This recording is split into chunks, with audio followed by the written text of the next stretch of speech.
Barry, you are closing in on your first 6 months as general manager of the Nashville Predators. You starting to feel comfortable yet? A little bit. I think I still got a lot of the coach in me. At the same time, I think surrounded by the people I have in Nashville and being familiar with Nashville, and then still having the ability to talk to David Poile on a regular basis gives you a comfort zone. But at the same time, I think I'm starting to find my rhythm. I always talk about as a coach, you have a rhythm and a style and what works. And is it a routine? A little bit. It's routine, but you know instinctively what has to get done at a certain time during the year.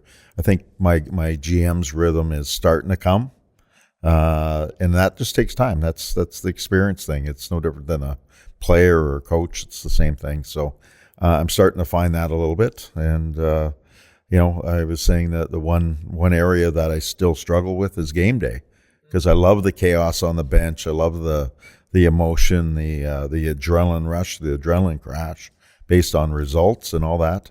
That is a little bit tempered a little bit, if you will, when you're 600 feet away or 700 feet away. It's you feel like you're sometimes I feel like I'm the injured guy who's not playing and just not being able to help sometimes, but at the same time being a part of it. Yeah, the camera pans to you sometimes in the press box, and you're standing a lot of times.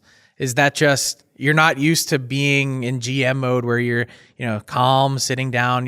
Your adrenaline is still going because that's what you're used to. Yes, absolutely. I can't sit during games. I struggle to sit. Maybe over time I will learn that. But yeah, I'm standing usually because I've done that behind the bench so many times, and it's a way of me, I guess, trying to hold it in a little bit. Do you think as you make your adjustment from coach to GM, does your mindset change at all in terms of how you're instead of just looking day to day, which you always have an eye on, but you're also now really responsible for the big picture? How have you adjusted on that front to sort of park whatever results might be in the minute and think more big picture? Well, I think that's the biggest thing. As a coach, you want immediate results. Our situation in Nashville, obviously, we're in a, you call it rebuild or retool or reset, whatever the word you want to use. We're in it, and so I think I've had enough experience in the past, coming in with the expansion way back in 97, 98, and going through that process, understanding that you have to be patient with young guys. You have to give the young guys a path to the NHL, if you will. Thought process, obviously, with us, what we did at the trade deadline, we turned over a lot of good quality players. And during the summer, I look for a couple things. I look for some serial winners and that are a little bit older that can help our young guys develop the right way and understand the ups and downs of the National Hockey League and lead them the right way, but also not oversigning. I could have, you look around the NHL, there's a lot of those PTO or veteran guys at league minimum that actually probably can help you a little bit more and are more ready to be consistently good at the National Hockey League level than some of the kids. But they squeeze out the opportunity.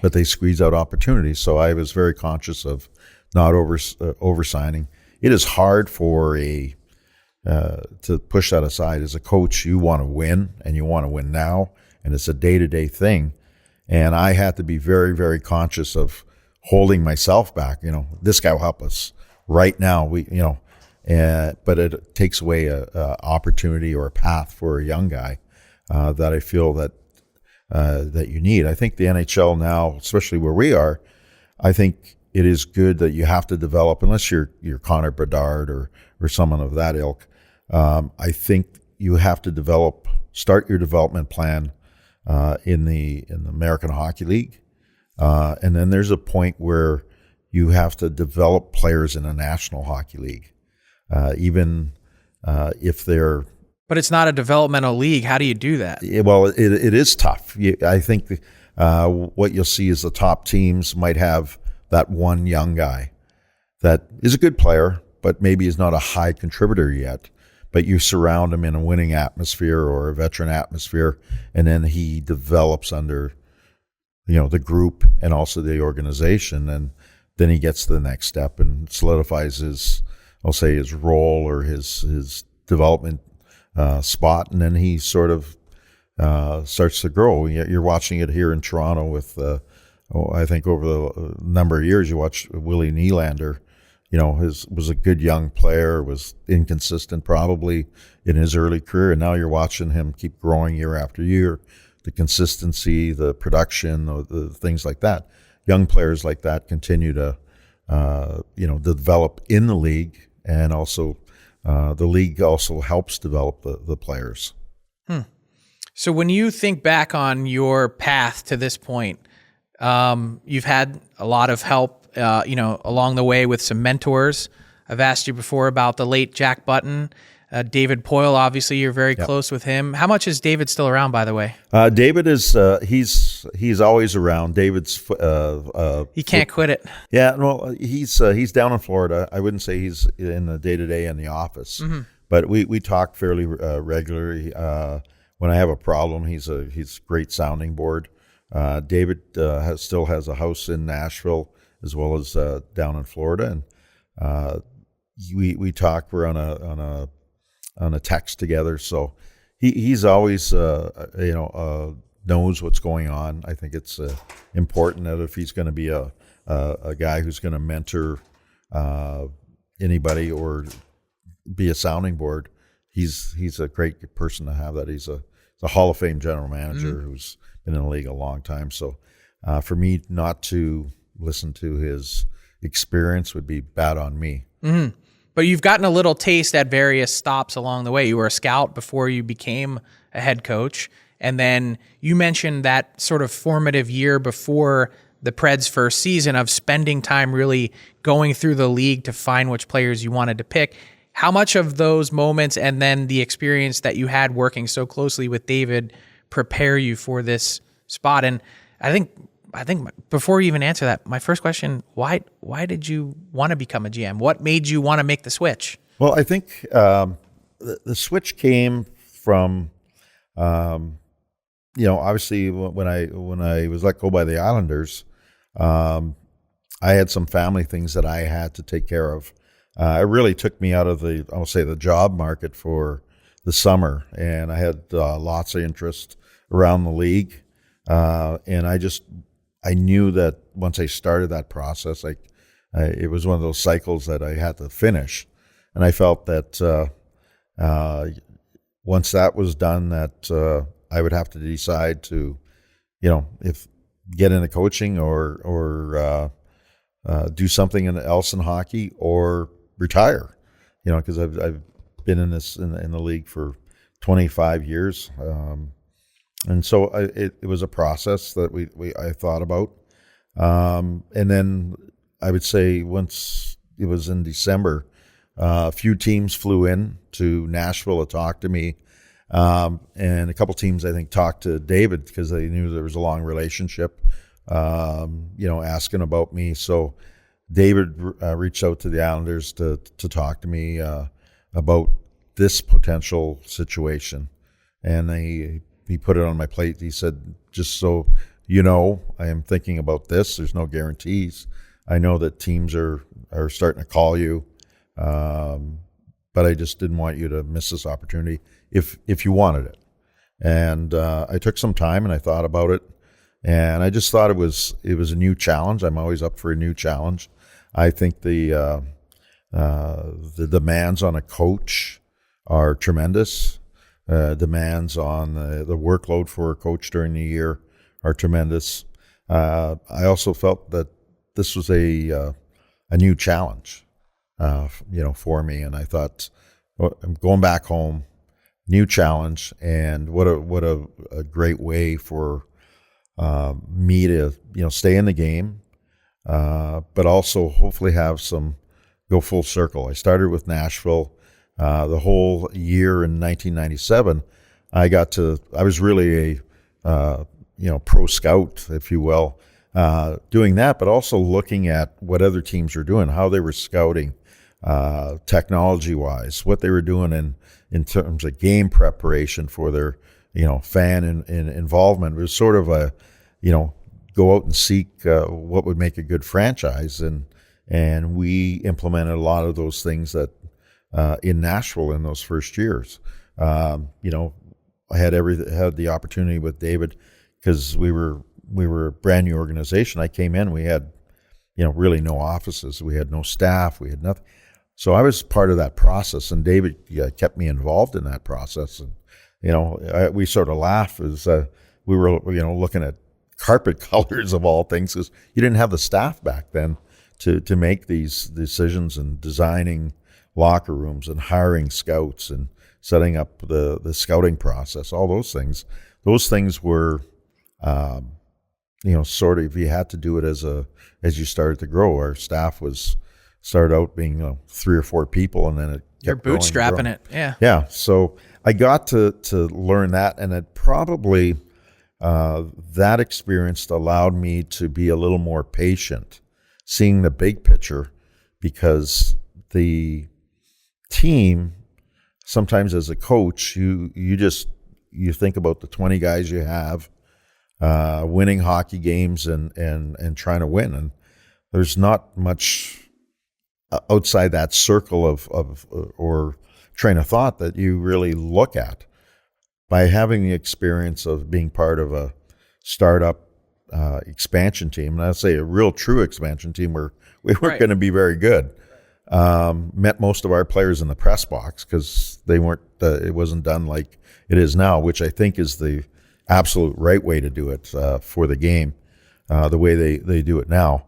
But just for everyone listening, you met them in the press box because they were scratches. They were the extras. Yeah, we weren't getting the second line $5 million guy that was going to be available. We were getting the 13th forward, the 7th or 8th defenseman, league minimum type guys. Those were the guys that were going to be available because the original expansion, I think I can't remember the number, but the number was quite high compared to now. It was very almost different. Double. Yep. And so there was you had to go find some people. And one of the great things that happened out of that whole experience, I got to travel the world, but in some ways we were able to change the game. David gave me he says, you're going to go to Europe, send me over there. We can take chances on people. We're probably not going to be very good.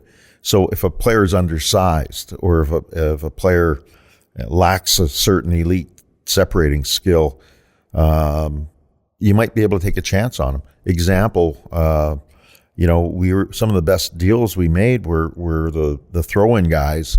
So the teams, the Chemo Tiemanens of the world, who were 10th round pick that no one's really even paying attention to. Exactly, and those were the guys that were the real keys. Becomes a captain, he becomes a 1,000-game NHL player, and you're off and running. Yeah, Thomas Volkun was like the 5th or 6th goaltender in an organization and in Montreal, and he had a tremendous career. So those are the great stories that came out of that. Is that we knew we could change the game a little bit by taking chances on the underdogs, and we were an underdog team every time we stepped on the ice. I don't think we got a lot of respect. I think we led the league in team closed door meetings after games. I think we won 27 games the first year. I don't think. But you guys held your own, though. Yeah, we held our own. We had good structure. We didn't get blown out too many times. Didn't score a lot either. We didn't say, surprise. We didn't score a lot, but we played hard. We were a in your face sort of sandpaper type team, and that identity is sort of carried over for decades. So you mentioned coming home, and one of the big things that you talked about this summer was getting back to the Predator way. And this isn't a knock on David at all, but you guys were, in such a competitive spot the last few years, getting to the Stanley Cup final, that a number of moves were made to try and push this team towards winning the Stanley Cup. Now you're kind of trying to unpack that a little bit, and as you mentioned, retool.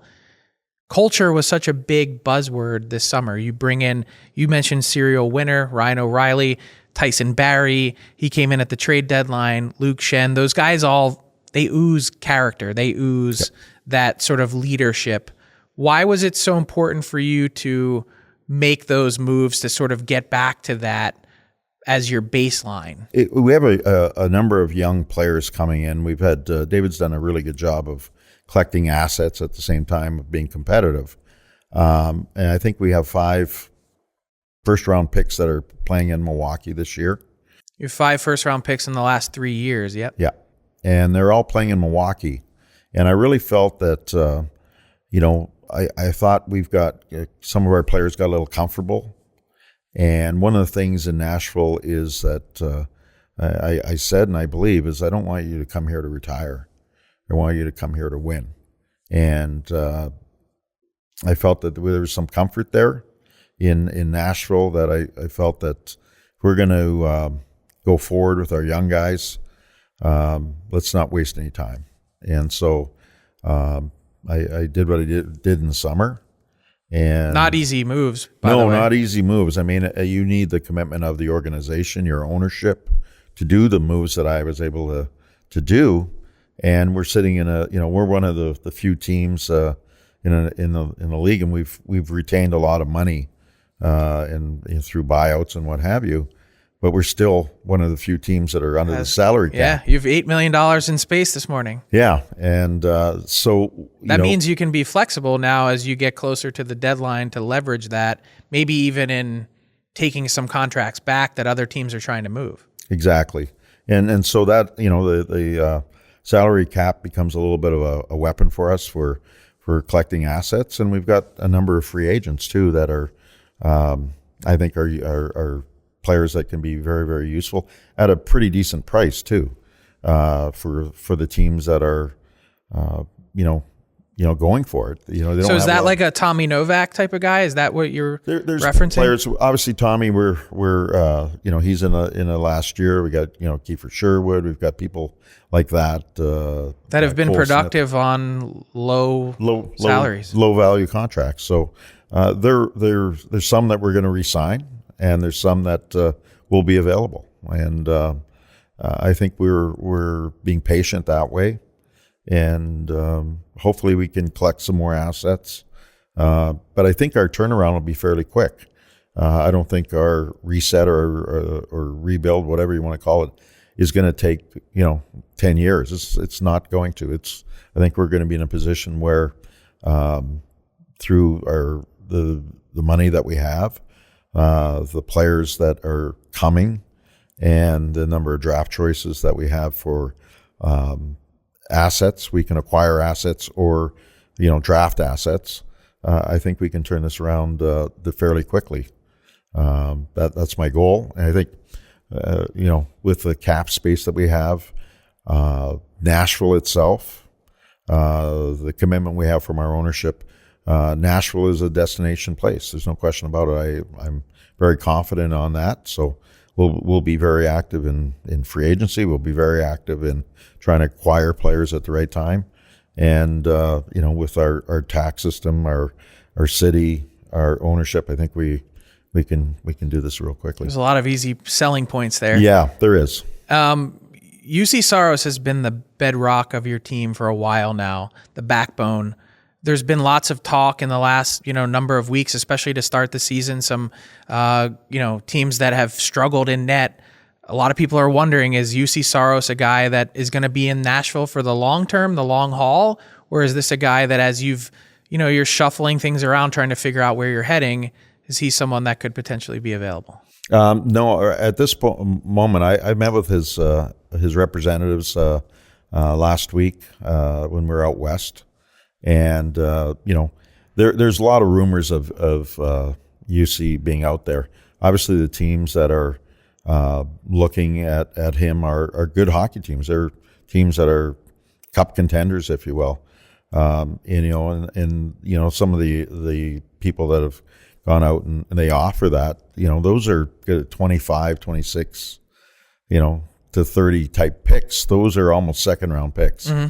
And, you know, the first round picks, just for the regular fans, once you're past probably the 10 or 15, the picks are pretty random. They could all be second round picks at that point. Right. So the value has to be very high, but our plan is to have Saros be our netminder when we're back in the fold, being at a high level. And when you have an elite goaltender, you don't want that elite goaltender to go somewhere else. So I think right now we're looking to re-sign him. And my last question then, as you mentioned, it's not going to be too long, but when will, in a perfect, for you, perfect mindset, when will you guys be where you want to get to? Well, I think in this league, that's a very difficult question because you can ask a lot of franchises, you know, when you're going to be there. I think when you're going to be there is when you feel that you can start being in the mix of regular in the playoffs, but not only making the playoffs, but you want to be a threat, right? You want to be a threat. And I think we're probably, I will say this is going to be the year that I said will be the toughest year for us as a franchise, because I think at that point we'll start building and going in the, sort of north again, and then to get there, it'll all depend on how we're able to put the assets together and get some of their dead money back, which is a couple of years. So I would say hopefully next year we start building and start going through that. When we get to that point, I can't give you a definite answer. I'd love to, but in this business it just doesn't happen. Well, I'd like to win a cup next year, but that's probably not realistic. So we're going to build towards that. We're going to build towards trying to win a cup under my tenure. This year might be the toughest year for the franchise, but with you in place and everyone in Nashville, of course, Preds fans know you, they trust you, that they're on board for this. So that's got to make you feel good too. It does. I mean, you've got that support. I do. I think we're the one thing that has happened in Nashville is that there's two certainties. There was death and taxes and the Preds being in the playoffs. That'll be a change for our fan base, but listening to the fan base, everybody understands that it's probably time. That window of 2017. Can't stay in it forever. Yeah, the 2017 window where they did everything. We lost out to Pittsburgh that year. I was with Washington, and I really felt that if Nashville would have been healthy, they would have been. That was their window to win Stanley Cup.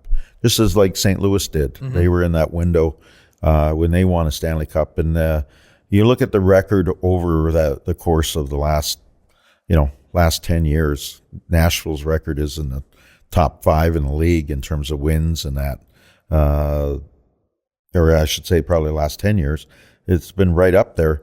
The only thing that hasn't happened there is winning the cup. And that takes a little bit of luck. If I had the success to do that in Washington, you not only do you need good teams, but you need some luck along the way. And unfortunately, they were banged up. I think Johansson had the major surgery with the thigh contusion, and I think Mike Fisher might have been out at that time. And Colton Sisson went from being the fourth line center to the number one center in the Stanley Cup Finals that year. So that was their time. Unfortunately, they didn't get it done, and Pittsburgh won another cup.